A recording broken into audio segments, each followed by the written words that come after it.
coach Sean Freeland. Coach, you want to give us your thoughts on the game? Well, my thoughts are this. It's pretty – I'll keep it really simple. After the game, their head coach told me twice in the initial handshake, and then after you go through the whole line and then you come back around and you're about to walk to the locker room, he actually ran up in front of my face and stopped me literally and said, "We deserve to win the game." And that's a testament to the class act of the Air Force Academy and their head coach. Because the team that we almost beat tonight just really destroyed UNLV at their place. And UNLV is at the top of the league. I think they only have one loss. So we have something.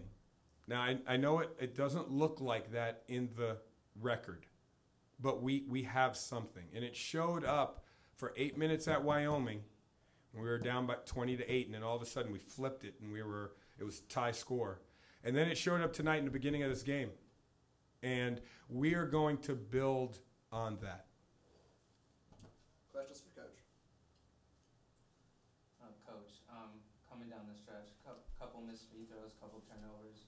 Do you think that kind of did you in the second overtime? Yeah, I mean, it did us in the whole game. That's one of the things that we're trying to fix, and we've been talking about it all year, which is turnovers. And then free throws, yes. Those two things basically cost us the game. Coach, can you speak to how clutch Bray Ivy was down the stretch? I mean, he didn't have a great shooting night, but it seemed like he made the shots that mattered. Yeah, I mean, Bray has the heart of a lion. We live and die with him, and I said that after the Stanford game. Now, he had a stretch where he was turning it over way too much, and I told him, I was like, as much as I'm going to ride you, if you're playing a certain way and you're not playing the right way, I'm going to take you out. And he knows that. I mean, that's just common sense. But I have all the confidence in the world in him, and he has enough confidence in himself, which is better to say, to be able to step up and take those type of shots. Coach, can you talk a little bit about Michael Stedman's game? 24 points, 12 rebounds, kind of the catalyst throughout the whole game. Yep. Michael Stedman, he played 45 minutes, so obviously, games are only 40. This went into double overtime. But if Mike played a lot more minutes, he would probably average a double-double or something like that. He had 24 points, 12 rebounds tonight. He played really well. We just have a lot of kids in the locker room that are really frustrated and upset right now. But I told them to keep their head up because, again, we competed against a team that's pretty good. And we should have won this game, and we let it slip away. You just mentioned, what does that do for your team's confidence? You hung in with a team that's been the surprise team of the conference. So far, right. Yeah. Again, as coaches, we try to tell our kids, what is coming or situations that arise, and we try and let them know as much as we can, but they are not going to know until they experience it. And what we can take away from this game is that we are capable of playing against anyone in the league. We just did that, like you said, to a team that might be the surprise of the league, and we did that without one of our main big men, Umar Barry. So it's just like, wow, where did all that come from? Well, it's starting to come to fruition, and the guys are starting to understand what our competitive edge is. And our competitive edge is, not turning the ball over, which when we do, our team has seen the results of that. And you can add free throws to that if you would like, and then layups. How many layups do we actually give close to the basket?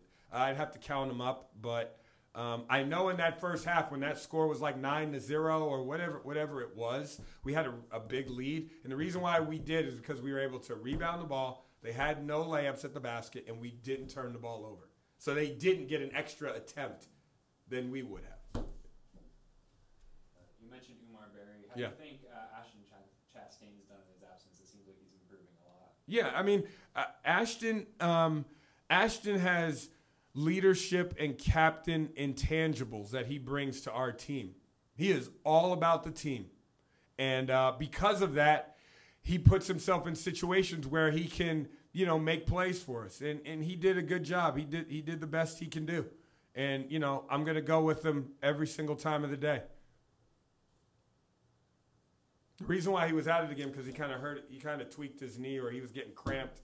So we subbed him out and we put Craig in at the 4 to sub him out. But that's why that happened.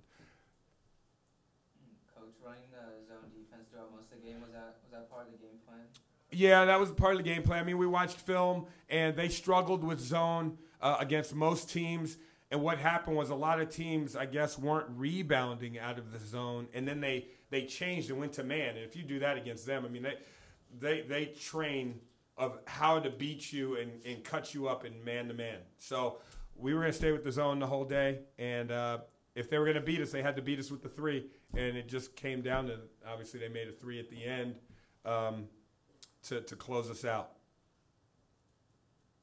But they only shot 23% for the whole game from 3. So, but it only takes one shot.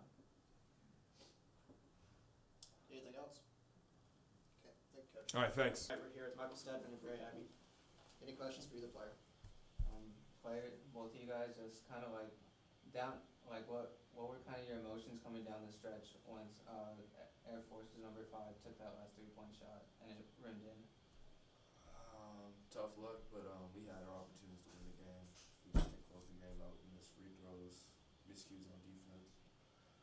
Yeah, your heart kind of stops for a sec when a shot like that goes up, but like Mike said, like we had a chance to put that away. We had 19 turnovers and we went 9 for 20 from the free throw line. Bray, about that last shot in regulation, and what was going through your mind on that? Obviously, it wasn't the most ideal situation, and off-balance shot, you still managed to make it. What was your reaction to that? Well, the play before we tried to run winner, and I knew they were switching it, so I knew that I just had to get a shot up, and I told myself before that play that I was gonna make that shot, and I made it. Bray, kind of before that shot, before hitting the shot to go to the first overtime, you had 2 turnovers. How did you overcome the adversity to be able to take that shot and to send it into overtime? My teammates and coaches told me to keep pushing and just like stay ready, and then my time came. Guys, it was a pretty physical game.